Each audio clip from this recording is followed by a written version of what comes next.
Et je donne tout de suite la parole à Rachel Lévy. Merci François. Pour éviter tout problème, je suis bien chef de service de biologie de la Oui, reproduction. Voilà, oui, oui, oui, oui. pas de souci. Pardon.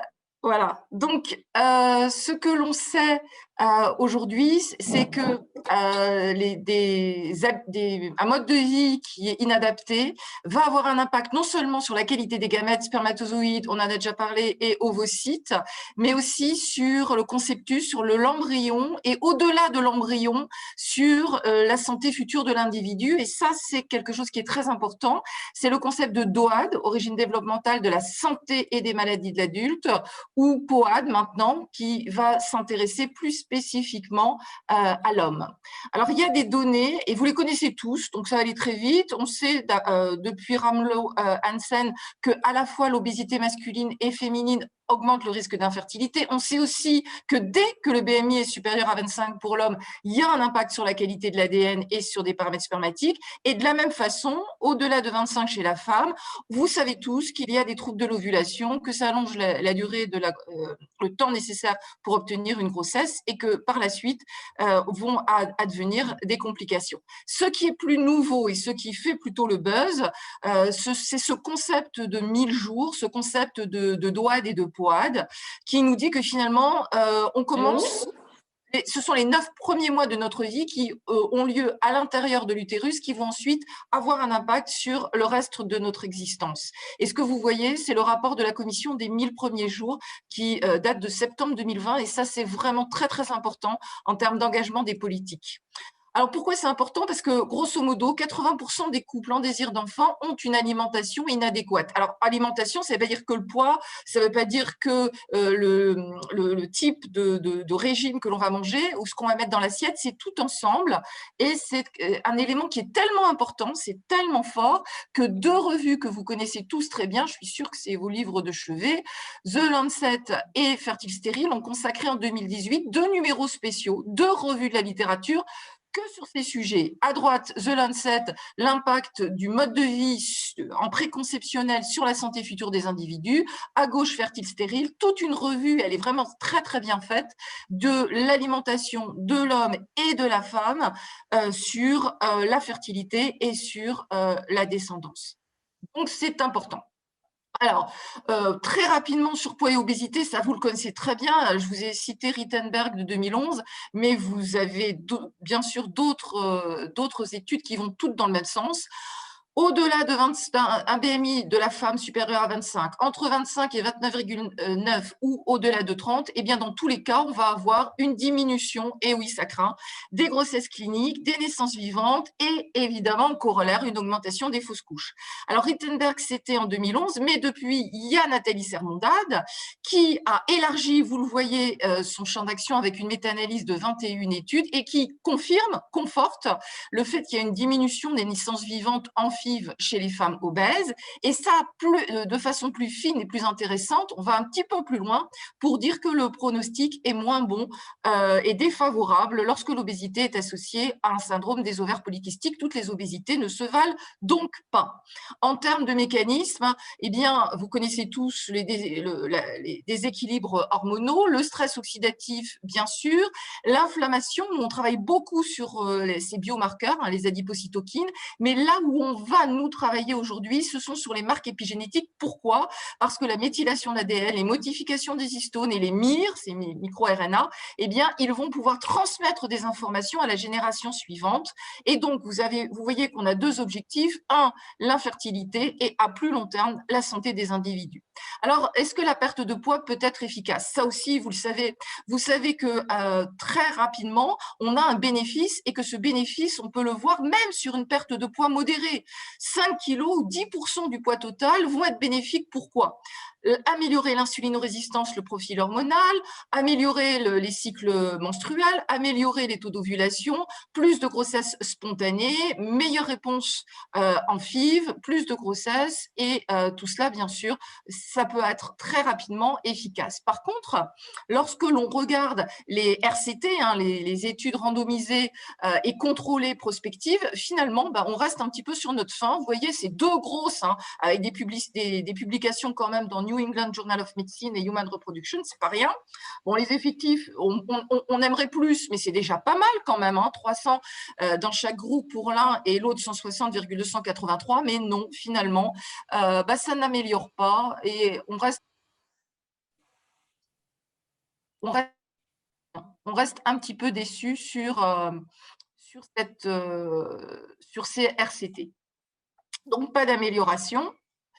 En termes de nutrition, là encore, il y a vraiment un engouement et de plus en plus d'équipes qui travaillent là-dessus. Alors, nous, notre référence, c'est Eric et Régine Stiger-Tunissen, Erasmus à Rotterdam. Ils ont une expérience extraordinaire. Ça va faire 10 ans, plus de 10 ans qu'ils travaillent sur le sujet. Et donc, ils proposent maintenant sous la forme d'outils digitaux, d'applis qui s'appellent Smarter for Pregnancy, une prise en charge alors, du couple, et ça, c'est très original, de l'homme mais de la femme, avec un suivi qui permet d'être efficace en termes de changement de comportement de mode de vie, et vous allez voir même en termes médico-économiques, parce que ça va faire améliorer le mode de vie, et oui, ça peut faire des économies. Donc, l'étude que l'on connaît le mieux, alors ça, on est tous fans, hein, 18 555 femmes mariées que l'on suit dans le cadre de la cohorte des infirmières, et c'est Chavarro qui suit avec beaucoup d'intérêt ces femmes. Et bien, lorsque on s'intéresse au risque de troubles de l'ovulation, vous voyez que c'est aujourd'hui possible de proposer des recommandations très claires, très précises, avec un impact attendu sur les glucides, sur les lipides, sur les protéines, sur les folates, sur le fer et sur les compléments alimentaires. Et cet article de Chavarro, qui date déjà de 2009, il nous est bien sûr extrêmement précieux. On peut aller plus loin en regardant un petit peu au niveau des vitamines. Toutes les vitamines sont impliquées dans la gamétogénèse, deux en particulier que vous connaissez là encore très bien. On sait tous l'importance de la vitamine B9. On sait qu'elle augmente les taux de grossesse et les taux d'implantation. On sait aussi que cette vitamine D est très précieuse. Il y a des récepteurs sur l'ovaire et l'endomètre. Ça a un rôle sur l'ovulation, le transport de l'ovocyte, sur le développement de l'endomètre, et il y a même un impact sur les taux de FIV, les taux de grossesse en FIV. Après, ça, c'est une autre étude, PHRC à l'IFER, et on a pu comparer les hommes et les femmes fertiles et infertiles. Et en ce qui concerne les femmes fertiles, je vous livre nos résultats où on montre qu'il y a une différence significative entre fertiles et infertiles, entre les femmes fertiles et les femmes infertiles en termes de vitamine A, de vitamine E, de lycopène. Et donc, vous voyez en dessous tout à quoi que cela correspond en termes de régime alimentaire. Donc là, vraiment une avancée importante qui différencie les hommes et les femmes fertiles et infertiles.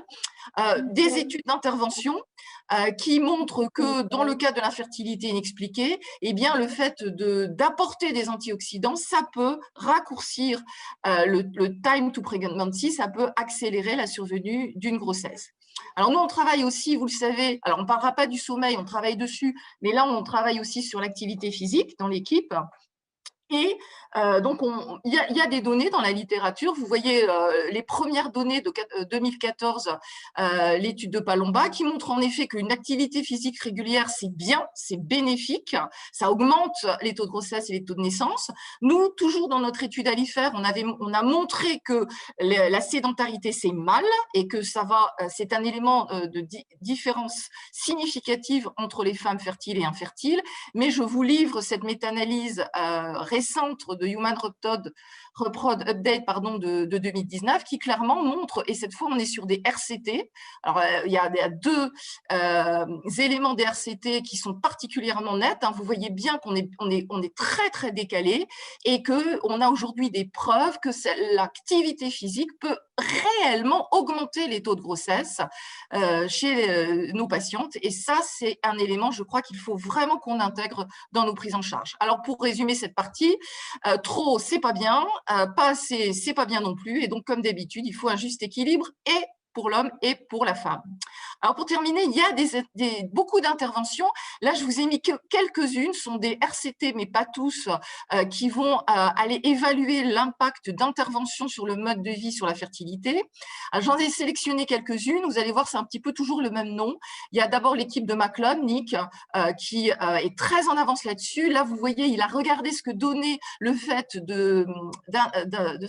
d'intégrer un régime méditerranéen sur le développement embryonnaire humain via un time-lapse, et on note un impact. Donc ça, c'est vraiment assez intéressant. À nouveau, c'est un RCT en prospectif. Moi, j'aime beaucoup Tessie Butt. Alors, Tessie, elle est en Belgique, et là, ce que vous voyez, en fait, c'est la description du protocole qui est en cours. Elle nous l'avait présenté à l'Echereux, et sa vision est assez proche de celle qu'on a, et ça s'appelle Pré-Life, et on attend bien sûr avec beaucoup d'intérêt les résultats. Donc, l'idée, c'est d'intégrer le mode de vie dans la prise en charge, et on va jusqu'à la grossesse clinique. Ça, c'est Pepsi, c'est notre PHRC, on pourra en discuter, hein, qui malheureusement n'a pas permis d'aller jusqu'au bout de ce que l'on voulait faire. Et donc, c'était à peu près le même concept que Tessie en Belgique, c'est-à-dire une prise en charge personnalisée, holistique du couple, avec une prise en charge en termes de nutrition, d'activité physique, addicto et psychologue, tout ça étant bien évidemment offert en France dans le cadre d'un PHRC national. Et donc, pour ce faire, on travaille avec une plateforme qui s'appelle Vasi. Donc, l'étude est terminée. Les résultats, on va pouvoir publier ces résultats, mais on a déjà publié le protocole, comme vous avez pu le voir. Enfin, et surtout, je vous ai parlé de médico-économique, et en 2021, je crois qu'on ne peut pas faire l'économie de cet élément. Je vous livre l'article très récent de l'équipe de Stigers-Tunisen, c'est Eric et Régine, dont je vous ai parlé à Erasmus. Alors, eux, ils ont colligé les résultats qui existent déjà des études RCT sur le mode de vie, et voilà ce qu'ils montrent. Ils montrent qu'en termes médico-économiques, eh bien, il y a une efficacité de chacun de ces modes de vie, de ces interventions. Alors, il y a le tabac, il y a l'alimentation, il y a l'activité physique, il y a aussi le mental, l'aspect psychologique, on n'en a pas parlé, mais le stress, bien sûr, intervient. Eh bien, dans chacun des cas, les grossesses spontanées obtenues avec ce type d'intervention sont beaucoup plus efficaces que les FIV, les ICSI et les IUI. On va bientôt être tous en retraite, à la retraite, grâce à ces interventions. Ça continue avec l'effet sur les complications pendant la grossesse, et là encore une efficacité. Et on termine avec l'aspect médico-économique qui démontre clairement l'efficacité de ces méthodes en termes de coût global, et ça, c'est très intéressant aussi. Voilà, pour terminer, eh bien, différents types d'interventions. On a parlé du poids, on a parlé de l'alimentation. Bien sûr, on n'a pas abordé la question des toxiques, mais tout cela doit être intégré. Une activité physique régulière et modérée. Avec Eric, on va aborder la question suivante, des antioxydants. Et puis pour ça, des outils. Très important pour nous, il y a l'aspect face-to-face, le côté coaching personnalisé. Les outils connectés aussi, bien sûr. Alors, important de considérer la femme, on est là pour ça, mais aussi l'homme. Le couple, c'est l'entité à laquelle on est aujourd'hui confronté. Demain, cela changera, mais pour l'instant, c'est le couple.